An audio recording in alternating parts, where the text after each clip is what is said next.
தமிழக ஆளுநர் ஆர்.என். ரவியை சபாநாயகர் அப்பாவு கவர்னர் மாளிகையில் நேரில் சென்று சந்தித்தார். தமிழக சட்டப்பேரவையின் 2025ஆம் ஆண்டின் முதல் கூட்டத்தொடர் ஜனவரி 6ஆம் தேதி கூடுகிறது. அன்றைய தினம் காலை 9 மணிக்கு ஆளுநர் ஆர்.என். ரவி உரை நிகழ்த்தவுள்ளார். இதனை முன்னிட்டு ஆளுநர் ஆர்.என். ரவியை சபாநாயகர் அப்பாவு இன்று நேரில் சந்தித்தார்.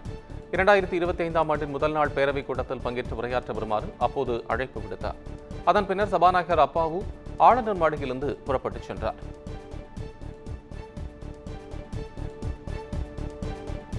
மதுரை மாவட்டம் மேலூர் பேருந்து நிலையம் அருகே டங்ஸ்டன் கனிம சுரங்க திட்டத்தை ரத்து செய்ய வலியுறுத்தி வைகோ தலைமையில் மதிமுகவினர் ஆர்ப்பாட்டத்தில் ஈடுபட்டுள்ளனர். மேலூர் அருகே அரிட்டாபட்டி பகுதியில் சுமார் 5000 ஏக்கர் பரப்பளவில் டங்ஸ்டன் கனிம சுரங்கம் அமைக்க மத்திய அரசு அனுமதி வழங்கியுள்ளது. இதனை எதிர்த்து மேலூர், அரிட்டாபட்டி உள்ளிட்ட 48 கிராம மக்கள் கடந்த 60 நாட்களாக போராட்டத்தில் ஈடுபட்டு வருகின்றனர். இந்நிலையில் டங்ஸ்டன் திட்டத்திற்கு மத்திய அரசு வழங்கியுள்ள அனுமதியை ரத்து செய்ய வேண்டும் என்பதை வலியுறுத்தி மதிமுக பொதுச் செயலாளர் வைகோ தலைமையில் மேலூர் பேருந்து நிலையம் அருகே கண்டன ஆர்ப்பாட்டம் நடைபெற்றது. இதில் 1000க்கும் மேற்பட்டவர்கள் கலந்து கொண்டு மத்திய அரசுக்கு எதிராக கண்டன கோஷங்களை எழுப்பினர்.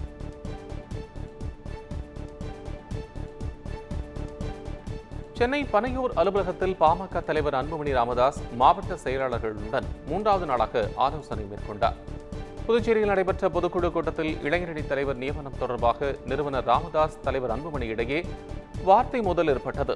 இந்நிலையில் மறுநாளை தைலாபுரம் தோட்டத்தில் ராமதாஸை அன்புமணி சந்தித்த நிலையில் உட்கட்சி பூசல் சரியாகிவிட்டதாக கூறப்பட்டது. இந்த நிலையில் பனையூரில் உள்ள அலுவலகத்தில் 3வது நாளாக அன்புமணி ராமதாஸ் மாவட்ட செயலாளர்களுடன் ஆலோசனை மேற்கொண்டு வருகிறார்.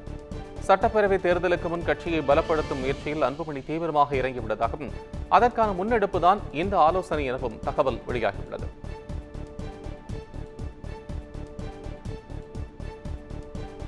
கிராம ஊராட்சியை தருமபுரி நகராட்சியுடன் இணைப்பதை தவிர்க்க கோரி 100 நாள் வேலை திட்ட பணிப்பெண்கள் சாலை மறியலில் ஈடுபட்டதால் பரபரப்பு நிலவியது. ஜெட்டியள்ளி, சோகாத்தூர், இலக்கியம்பட்டி, தடங்கம் ஆகிய கிராம ஊராட்சிகளை தருமபுரி நகராட்சியுடன் இணைக்க அரசு ஆணை பிறப்பித்தது.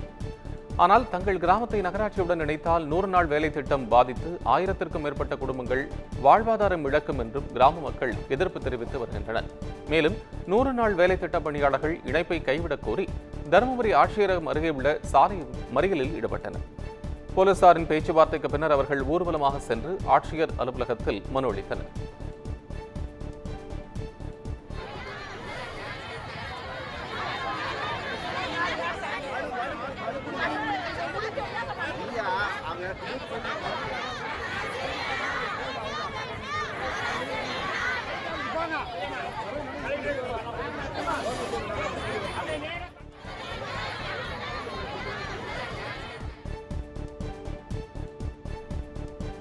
உலக புகழ் பெற்ற அலங்காநல்லூர் மற்றும் பாலமேடு ஜல்லிக்கட்டு விழாவுக்கான முகூர்த்த கால் நடும் பணி நடைபெற்றது.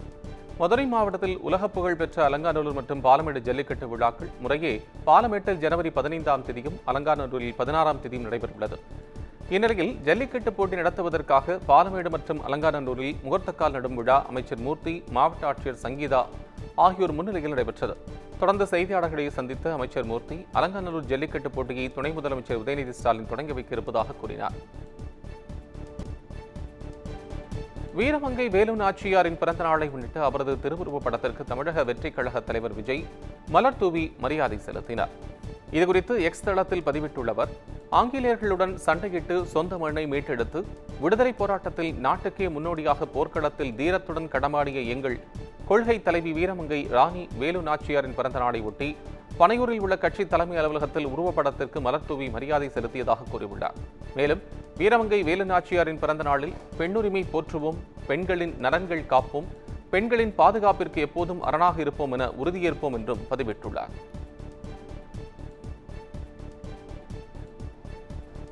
தஞ்சை மாவட்டம் பட்டுக்கோட்டை அருகே 2 பேருந்துகளின் இடையே இளைஞர் சிக்கிய சிசிடிவி காட்சிகள் வெளியாகி அதிர்ச்சியை ஏற்படுத்தியுள்ளது.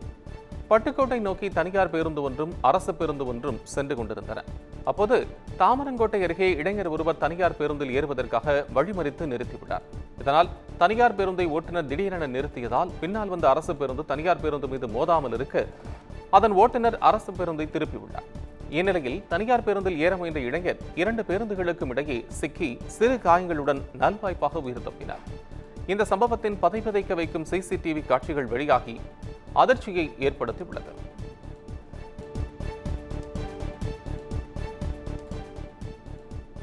தாய்லாந்து நாட்டிலிருந்து சென்னைக்கு விமானத்தில் கடத்தி வரப்பட்ட 3.5 கோடி மதிப்பிலான உயர் ரக கஞ்சாவை கடத்தி வந்த ஒருவர் கைது செய்யப்பட்டுள்ளார். தாய்லாந்து தலைநகர் பாங்காக்கிலிருந்து ஏர் ஏசியா விமானத்தில் வந்த பயணிகளை சுங்கத்துறை அதிகாரிகள் சோதனை செய்தனர். அப்போது சென்னையைச் சேர்ந்த இளைஞர் ஒருவரின் உடைமைகளை சோதித்ததில் அவர் மறைத்து வைத்திருந்த 7 பார்சல்களில் பதப்படுத்தப்பட்ட 3.5 கோடி ரூபாய் மதிப்பிலான சுமார் 3.5 கிலோ உயர் ரக கஞ்சா இருந்தது கண்டுபிடிக்கப்பட்டது. தொடர்ந்து அவற்றை பறிமுதல் செய்த அதிகாரிகள் கடத்தலில் ஈடுபட்டு வந்த இளைஞரை கைது செய்து விசாரணை நடத்தி வருகின்றனர்.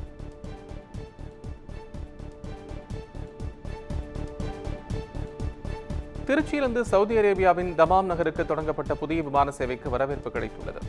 திருச்சியை சவுதி அரேபியாவுடன் இணைக்கும் வகையில் புதிய விமான சேவை தொடங்க ஏர் இந்தியா எக்ஸ்பிரஸ் நிறுவனம் நடவடிக்கை எடுத்துள்ளது. அந்த வகையில் திருச்சியிலிருந்து தனது முதல் விமான சேவையை தொடங்கியது. வாரத்திற்கு 2 நாட்களில் திருச்சி தமாம் இடையே விமான சேவைகள் இயக்கப்படுகின்றன. ஞாயிற்றுக்கிழமை செல்ல இதுவரையில் 130 பேர் முன்பதிவு செய்துள்ளனர்.